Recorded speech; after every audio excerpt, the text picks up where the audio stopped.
Alright everyone, I've got a very playful kitten playing around with the belt on my leather coat and with my computer cords at the moment. You might hear a little bit of background noise. Got to talk about civil asset forfeiture here in Jeff Sessions. Now, I say this as someone, I fucking hate Jeff Sessions. He's an idiot. He doesn't know what he's doing. He's corrupt. Trump should really push him out of the administration. He's trying to reignite the drug war. It's not going to work. It's a waste of money. We've got bigger fish to fry. We've got debt right now. Is this really the time to double down on policies that for 40 years haven't actually done anything? I say it's probably insanity.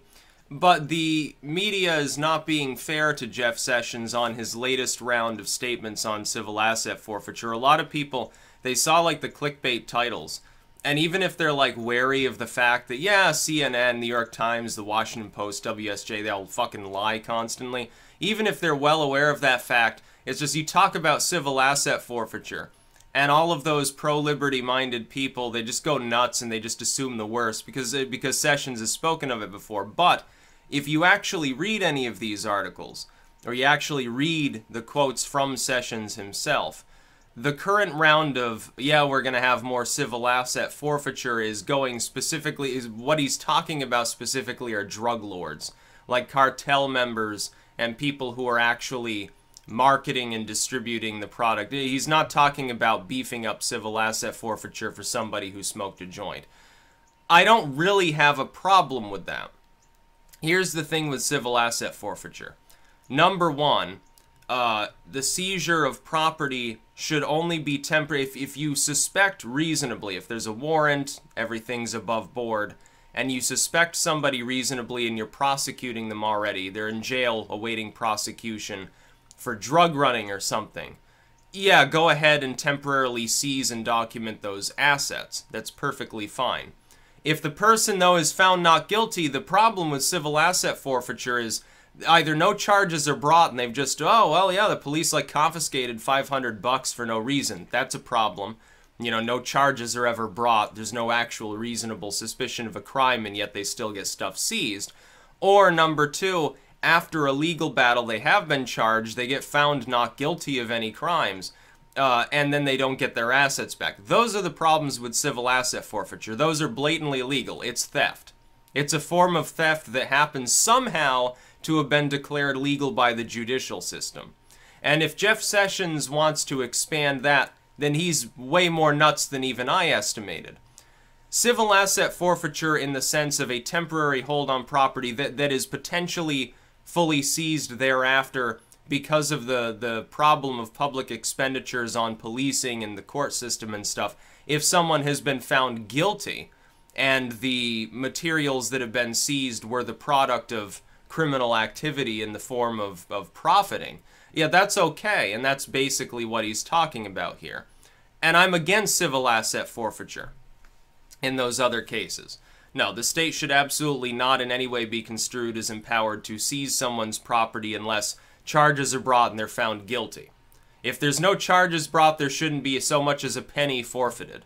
If the charges are brought and they fall through, they're declared not guilty, any hold placed on that property should be done away with. The property needs to be given back to the person. That's really what should be happening. Because otherwise you've got a significantly funny situation in which somebody guilty of at most a minor misdemeanor, and we're talking the sort of thing you get fined $50 for, could have practically everything robbed from them simply on suspicion without even necessarily having a legal battle that results in them declared guilty. I think that's a huge problem. And while there is some discretion used, we've got a situation where it's not a partisan issue.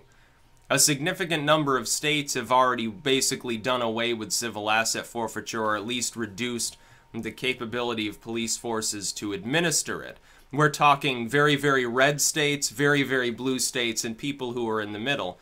They all have been brought about into general agreement that the very idea, as far as PR goes, this is my token on the drug war too. Why would any police group want to continue the drug war? Because it means they have to do some no-knock raid, potentially get shot at because the person thinks they're a burglar, some little kid gets gunned down, something like that. It's terrible for their PR. It makes them look like villains.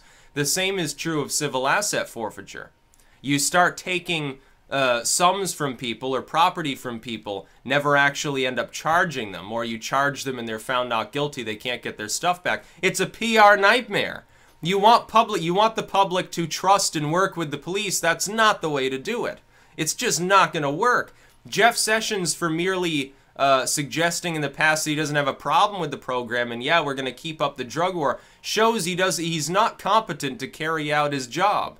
Jeff Sessions is incompetent. Trump may be competent. He needs to come down and muzzle Jeff Sessions. He needs to pull him aside for a conversation, have Pence do it or something like that. Say, hey, scale back this ambition of yours because it's not going to work. You go after the cartels all you want. But when you come out in public and even use the term civil asset forfeiture, it's handing fodder to the media, which is exactly what happened. They're looking for a reason to bitch and complain. So what he suggested, I would have no real problem with, because he's talking about people who end up getting charged and who end up getting found guilty of significant crimes. We're talking the international running of drugs. If you're going to have a prohibition on manufacturing and distributing drugs anyway, okay, that's fine. At least the user end of the drug war needs to go the way of the dinosaur, though, and Jeff Sessions doesn't agree with that. He wants to keep it going and double down. So that's really my problem with that. But for the media to say simply, and they know that half the people will only read the title and maybe the first half of the first paragraph. They release some clickbait title, Jeff Sessions wants to massively expand civil asset forfeiture, hated program. Jeff Sessions, a lover of civil asset forfeiture. Jeff Sessions wants to steal everything you own. And that would be the New York Times take on it, probably. That's simply not the case. He's talking about a couple of relatively limited classes of significant felons. That may not be problematic, because the idea of restitution, the idea society pays through the nose for policing, partially because of the drug war, unfortunately. It is nice to think that these police forces that require so much expenditure can take care of some of that in a way other than tax money. That's fine. But make sure they're actually criminals you're getting that money from. As in, they've been charged. You're not simply stealing, literally, hundreds of bucks from some old lady because you suspect, oh, well, she was like 2 miles an hour over the speed limit, maybe she was drunk, we're taking all the money in her wallet. And when we give her the breathalyzer, find she's actually sober and was just tired or something, we're not giving that money back. That's fucking retarded. It's totally dumb. It's the most terrible PR you can get. Look, groups of people that otherwise, we're talking some of the 1776er crowd that have no problem with the policing and stuff. They're like, oh, as long as it's not like militarized police like bullshit, we support our boys in blue. Then civil asset forfeiture enters the public lexicon for the first time, for the most part, because people finally are aware of the situation, how bad it's gotten in some areas. All of a sudden, these people are like, oh, fuck the police. And they sound like a bunch of anarchists. You can see it happening. You talk to enough libertarians, you can see that happening. People who had no problem with the situation, they're like, yeah, they're not really being abusive and fuck the felons, basically, some drug runner, some, serial rapist or something, who fucking cares? Then they find out that little old granny got her purse snatched, basically, by the people who generally would be associated with trying to recover her purse. They have a problem with that, and again, you blame them, essentially.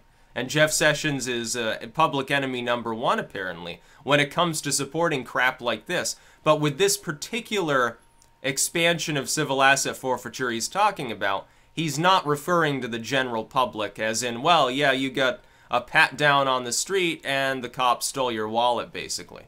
Which is the main problem, I think, with civil asset forfeiture. Police departments and people like Sessions, commissioners and bureaucrats, they need to take public relations into account when they're dealing with policing. Otherwise, they're not going to get any cooperation. All those suburban populations that are like, oh, support our officers, they're very quickly going to turn sour. And you know that they will, because there will be constant stories like this in the media.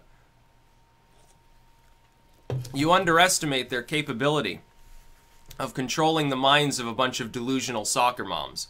They'll turn it into a social movement. And you're going to end up getting more police killed as the result of this.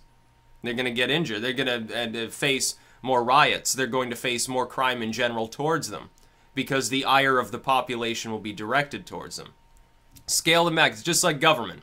Government gets too intrusive, too abusive. People start hating it. They're not going to work with it. They're going to screw it any way they can. The system becomes less efficient.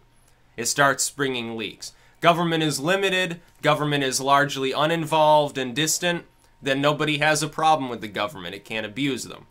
That's the fundamental principle we should be using as a country. Jeff Sessions doesn't fucking get it any better than Obama or the Bushes or anybody like. I think Trump gets it a little bit. But he needs to come and crack down on Jeff Sessions. Jeff Sessions has become an embarrassment to the administration. An administration that's already embattled constantly because of daily crap from the lamestream media. And so Trump, if I were advising him, I would tell him to do something about Sessions. I would tell him to shut the fuck up or get rid of him altogether. Because he's really the weakest link of the administration at this point. All those younger voters that buoyed Trump up, younger people who started moving away from like liberalism, they're like, oh, we're the new Republicans or something.